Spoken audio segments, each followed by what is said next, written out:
Welcome to FIAR 432 Video Production Module 6, Storyboards, Video Production, and PowerPoint. I think you're going to find this module interesting. We left off just touching on storyboards. We're going to focus on them much more now, and I'll remind you where we are, and then I'm going to show you what we did to put this together into an actual small little mini video production. During the last module, I showed you a basic format of a storyboard, and here we have it here, and we pieced together a sample story that we would do, and I showed you how we used the script and the storyboard pictures together. I essentially used PowerPoint as a way to piece together a storyboard, and I showed you that PowerPoint is very much built around storyboards, and you can see how I pieced the various components to the storyboard together, and I'll make myself disappear here. And these were the elements of the story that we're going to look at in just a minute. This was the second page with the story elements, the pictures and the actions and the script all laid out in the storyboard format. Now what we're going to do is actually look at how I pieced the storyboard together, and I'm going to show you how you can do some rather interesting things like adding your own recording to each slide, and this will be an important component. I should also mention that PowerPoint was really built from video production. It really grew out of the entire industry of video production, and so a lot of the language that you use, the elements like storyboards and so forth, are present there. So a good video production course like this one would not be good without really exploring PowerPoint. And although some of you may not have PowerPoint directly, I'm going to talk to you about some things you can do in the meanwhile. But I do highly recommend that if you get a chance to get PowerPoint, get PowerPoint. Now I'm going to show you what I put together as the actual video production. It's kind of small animation using some of the animation features that you have and sound effects and musics that you have available to you through PowerPoint, and we're going to look into how you use those in this module.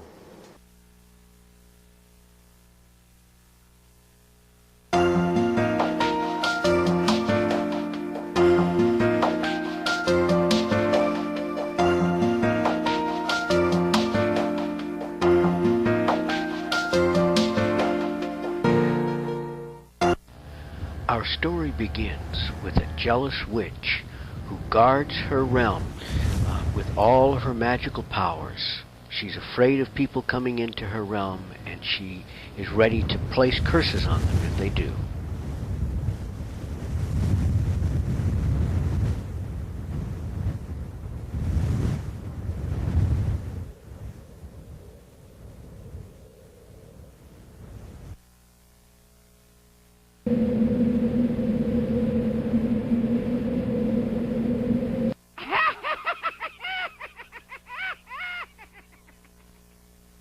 A handsome prince unwittingly stumbles into this witch's realm, and before he knows it, he is going to be confronted by her.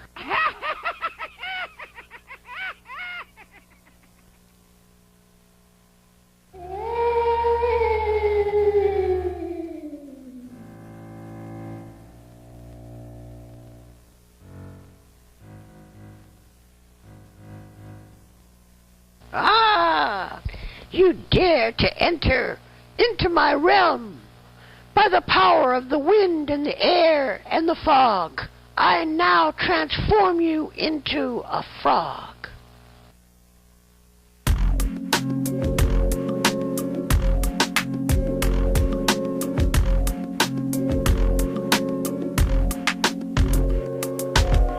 And in this strange, transforming moment, she tells him that the only way he'll be able to return to marry his princess is if he can get her to kiss him as a frog.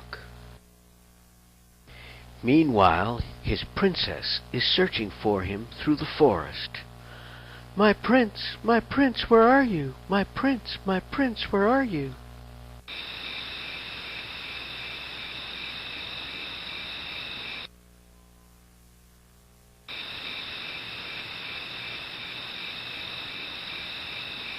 She comes upon the frog and is amazed to hear her prince's voice coming from this creature. My princess, is that you? My prince, is that you?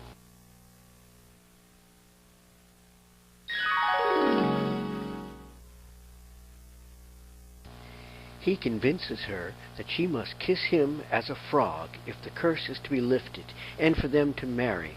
She imagines how good it will be if they can return to their lives as prince and princess.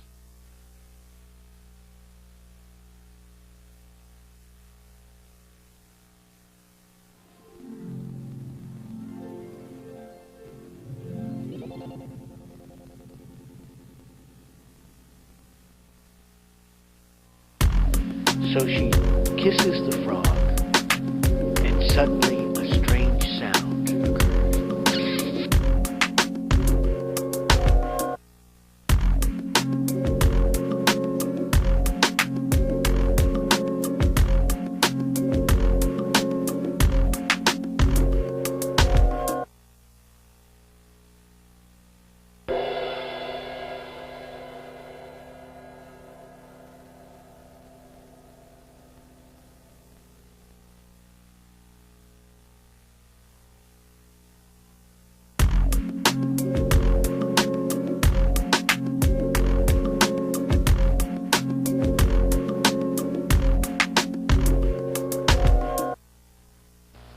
But when the smoke clears, instead of him being turned back into a prince, she is transformed into a frog princess. But though she is shocked that she has been turned into a frog princess, she feels a strange love and happiness for her beloved frog prince. And so they lived happily ever after in their frog castle and frog realm. The end.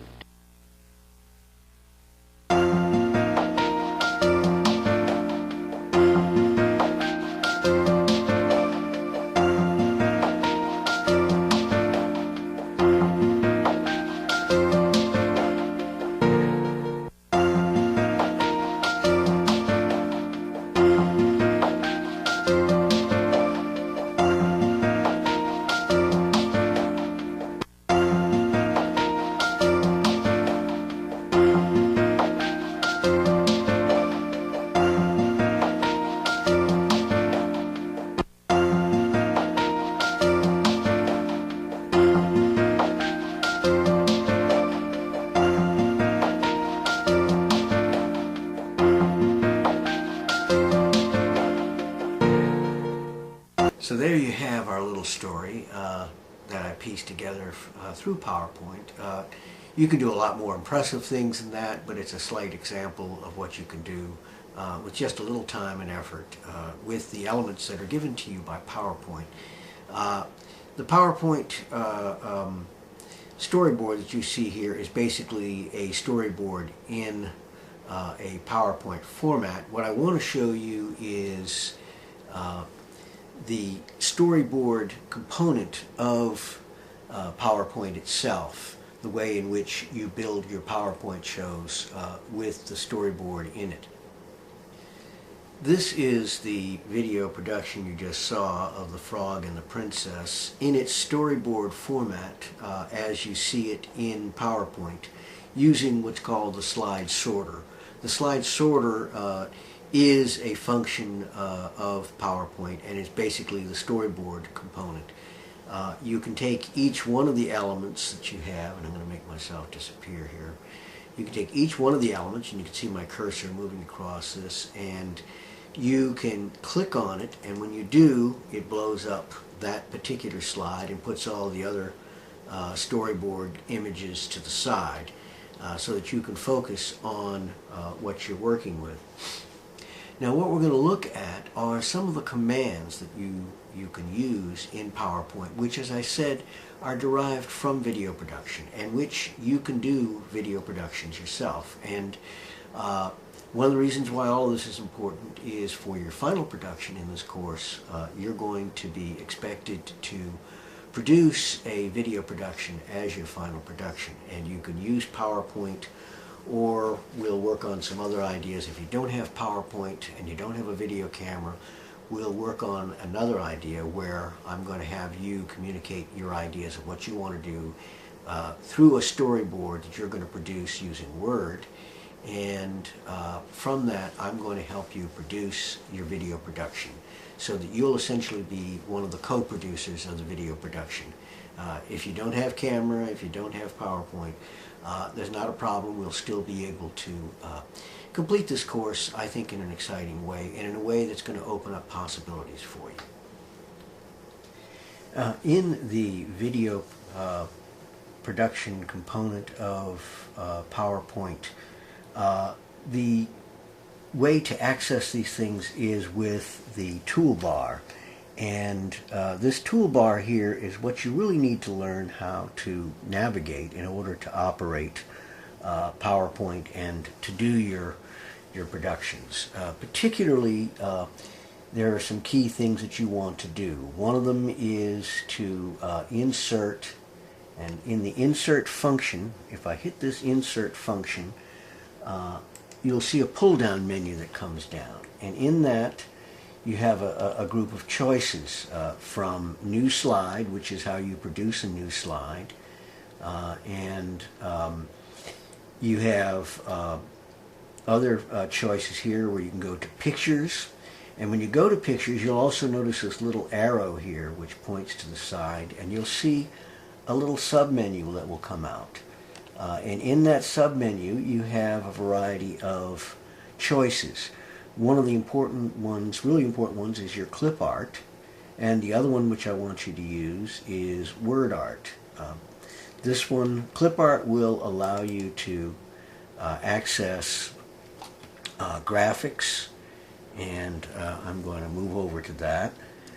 In the clip art section there, you can actually choose from all kinds of free pictures that are available to you, and you can pick any word you want. In this case, because we were looking at the frog and the prince, let's look up a prince. Okay, so I type in prince in the little search for, and then I press go.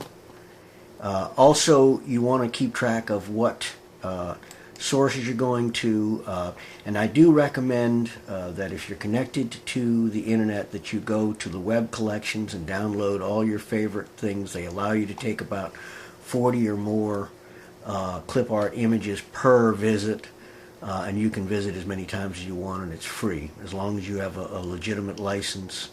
The other pull down menu that you have in there besides that is the forms of media. Now in this case it's looking for sounds. I really want it to look for clip art, but you can also have it go for everything, in which case it checks off all of these various things. Okay, so when I click go, what's going to happen is it's going to search for every kind of prints that it can find, and there we go. It's now popped up a whole variety of Prince images, and there was the one that we used in our story there.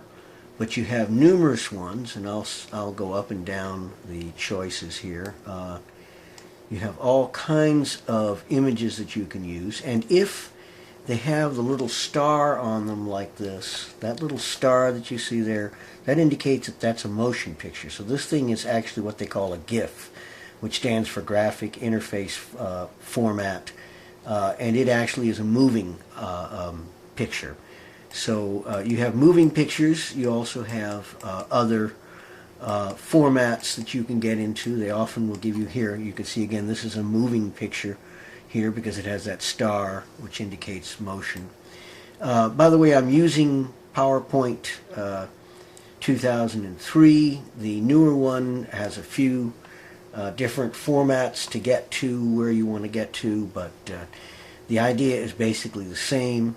Now, if I wanted to go for sounds, let's say I wanted to go for, let's say, frog sounds. Okay, so this time I'm going to go, actually I'm going to go back to my insert menu over here, and I'm going to go down to where it says movies and sounds.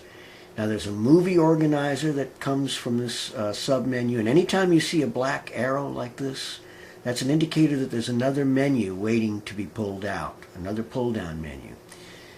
If I wanted to get the sound of the frog, I could go here. Now I'm going back over to my search for engine here built into this PowerPoint. Now I'm going to put frogs. Now it may not have anything there. I forget whether or not we had frogs. Yes, we did have some frogs. So here we have frogs croaking, frogs with the rain, and frogs at night. Okay, and you can actually preview these various things. One of the ways you can do it is you can click on it and it's going to appear in your menu, and it will actually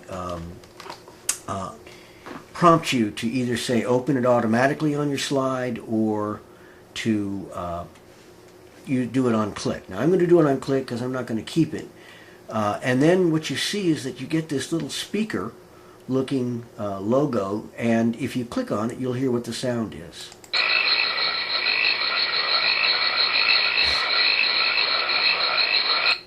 Okay.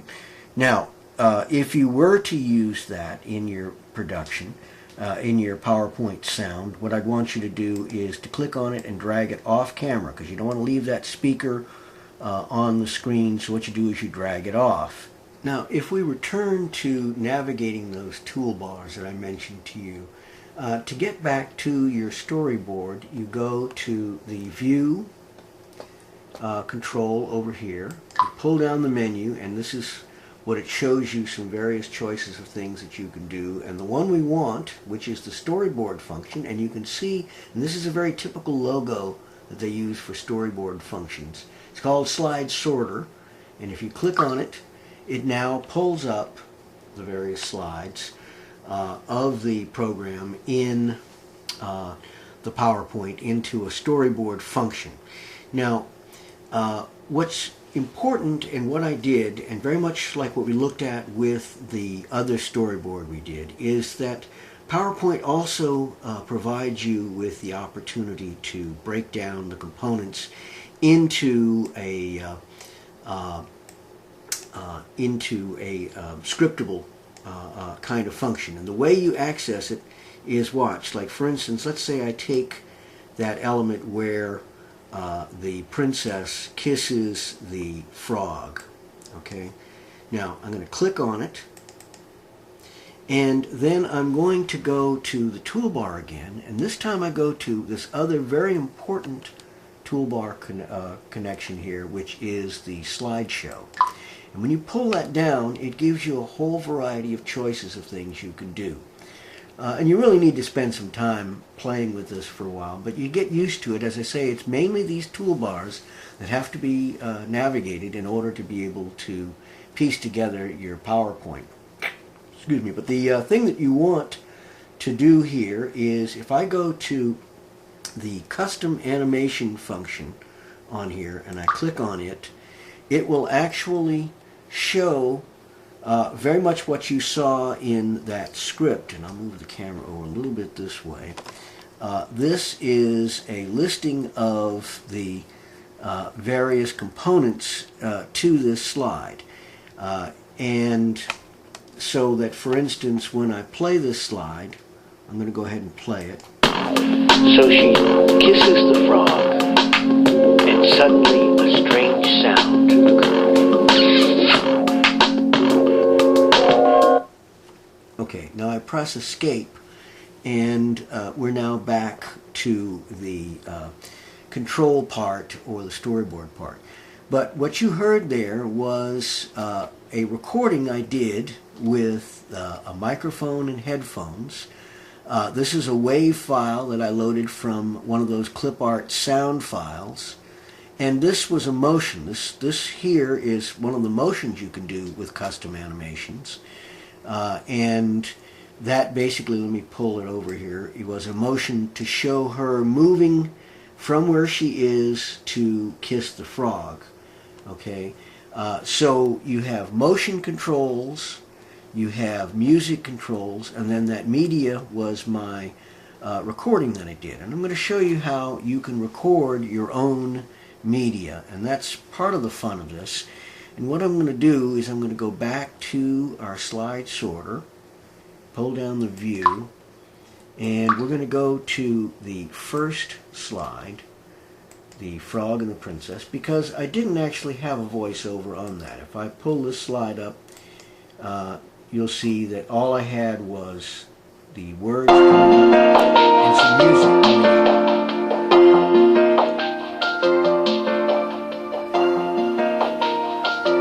But I'm going to add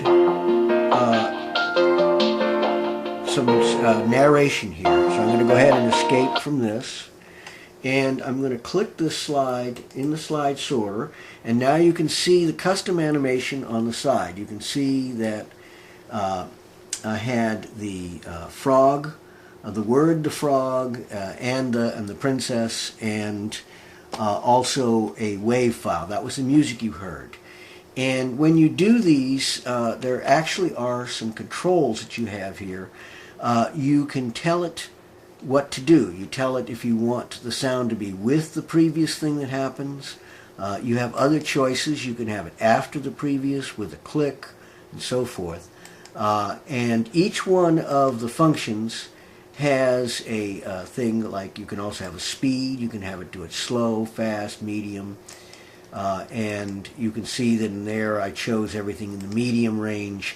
But literally you tell the various components what to do, and it's very much like what we talked about on the script element of the storyboard, where you talk about what you're going to do, how you're going to do things. You can also reorder the functions and the actions, and you reorder it with these reorder buttons where you literally can move components up and down this list. But what I'm going to do is I'm going to add a sound where we're going to record, and the way we're going to do that is we're going to go into the insert part of the menu again.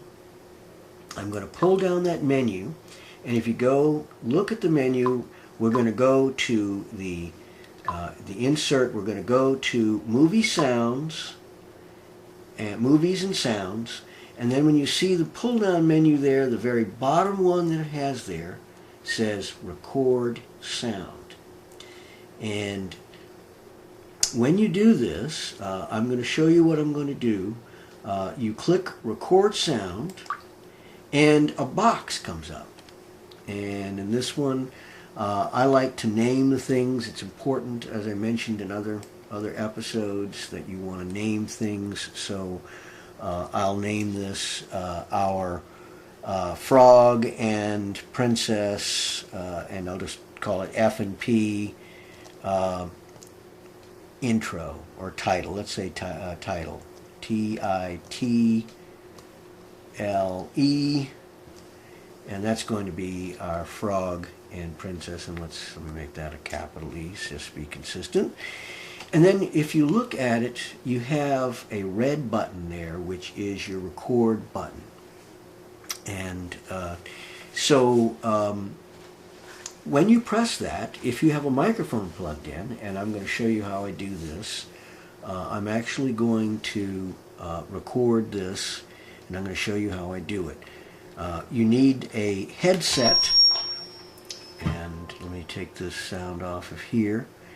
You need a headset, and you can get the headsets at Radio Shack or other places. They look like this. I'll pull the camera back. This is the headset that I have here that I'm using. It has a built-in microphone. You can get these headsets. As I say, I think Circuit City might have them. I know that Radio Shack has them, and so I'm going to put it on and I'm going to show you what it looked like doing it. Okay, so I've put on the headset. Now you need to know where on your computer you have to plug in the two plugs that come with your headset. And it comes with two plugs, and we're going to look at what they do here. They usually come coded. One of the codes is that they use the color pink. And pink is used for microphones because of a whole school of thought about pink noise, which is very important for human hearing. And then the greenish one over here has a logo of an earphones. So you have a microphone and earphones, and you'll also notice that they have little black stripes on them. When you see two stripes on a plug like this, that means it's stereo. So we're dealing with stereo here. Now on the side of my computer, sometimes I have them on the front, you will see that you have the holes for putting these in. I actually put a white marker on it because I'm always using the speaker function. But you take your plugs, your speaker plug goes into your speaker one, and your microphone goes into your microphone one, and that's how you can record the sound. So now I'm going to press the red button and record, using the headset that I showed you, record my little intro to the title here so you can get an idea of how you record your own sound onto PowerPoint. And here I go. The Frog and the Princess. Our story is coming up right now. Okay. Now what I do is, the total length of that was 7 seconds. You go OK. And it now shows one of those little speakers like I showed you. All right. Now, they come with these trigger functions. I know I'm not real fond of those, and you'll see that because I've set up a command over here under the custom animation, it appeared over here. I usually get rid of these triggers. I'm not real happy with the way they work. I don't find them real good. So what I do is I delete this, and I keep the little speaker. The little speaker's still there, and I'm going to pull it down off the frame like I mentioned to you. Okay, so it's now off the frame. You can see where my music is over here. I'd already pulled it off. And when you see these little numbers like a 0 here, that means it's already automated. That's part of the custom animation that's in there. But now, when you see the little dots on the box, that means this is now active. It now is ready to have something done. Now what I'm going to do is I'm going back to my custom animation. And by the way, you can access custom animation by right-clicking. If I do a right-click, this is your right-click. I have to show faculty this all the time. This is right-click. This is left-click. You right-click and you can actually pull up a tool menu which includes custom animation, which means you can do these various things. We already have the custom animation up, so I don't need to pull it up again. And I'm going to add an effect. And in this situation, because I got rid of that trigger, I'm going for the sound that we were doing here. I'm going to add a sound action. You see where it says sound action? I'm going to click on this other menu that says play. So now I've told it to play. Now, when you see that number on it, when it says 1, that tells you that it's in the click mode. That means I'd have to click on that in order to make it work. I don't want to do that. I want it to operate automatically. So what I'm going to do is I'm going to go up to here and I'm going to pull down the commands, and I'm going to want the sound to come up with one of the other elements. So I go with, and now it's going to have a 0 by it, just like the other one did, because as soon as it's with, that means I've given it a command. But now it's not going to come up until the very last part of the function here. So I want it to actually come in before then. So what I'm going to do is I'm going to reorder it, and I'm going to have it come in reordered. I'm going to have it come in right here. Okay, so I've added that element now. We're now going to look at that intro slide start with my little command that I gave it. The Frog and the Princess. Our story is coming up right now.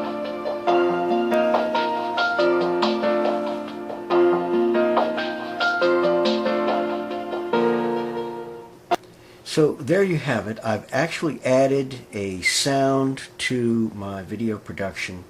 I've added a recorded voiceover sound. That's called voiceover. We talked about that before. And it's an exciting possibility to be able to do this because you can do very professional kinds of video productions when you can add your own sound. So we've basically seen how you can take the storyboard element of PowerPoint and use it to build up your slides and to add animations and motions. And all of these various functions allow you to do an amazing array of things, from adding sound to adding music and so forth, and moving elements, and you can literally do some fairly impressive small-scale animation, and you can do other kinds of more impressive. You can do other types of things like scholarly kinds of things. But I wanted you to at least see these possibilities here. Now, because some of you don't have PowerPoint, I'm going to show you a way in which you can transform what you're doing into another format. And this is where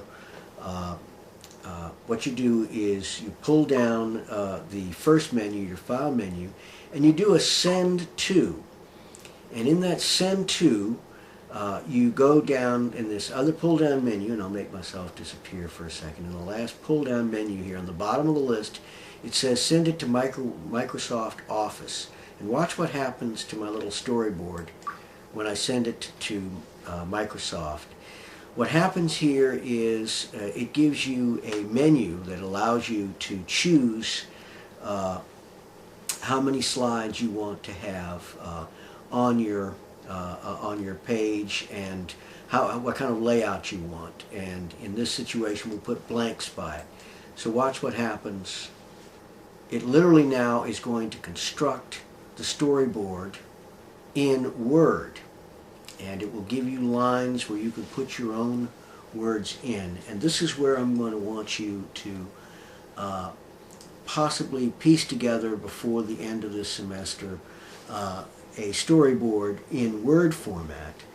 We won't do it this time because I'm going to try to prepare this for you, but I will show you what it's doing. But right now it literally is taking the PowerPoint slides and turning them into a storyboard to be used for Word. So here we have now the use of storyboards in Word.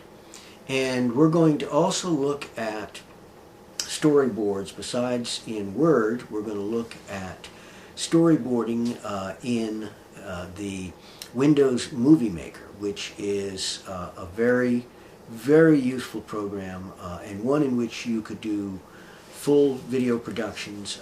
If any of you watch or look at some of the YouTube productions, many of them have been done exclusively in Microsoft Movie Maker, Windows Movie Maker, and as a matter of fact, I'm producing this slideshow. When I convert it for streaming, I convert it to Windows Movie Maker. It's a very negotiable format. It doesn't take up as much space as a normal video file would, and so it is a very practical way of doing these kinds of things. So I'm going to basically show you that. Our next episode is going to involve using the Microsoft Windows Movie Maker, which produces the WMV files. We're going to look at that, and we'll pick up on this in our next episode. This concludes Module 6, Storyboards, Video Production, and PowerPoint. We'll pick up on these subjects in different details in our next episode.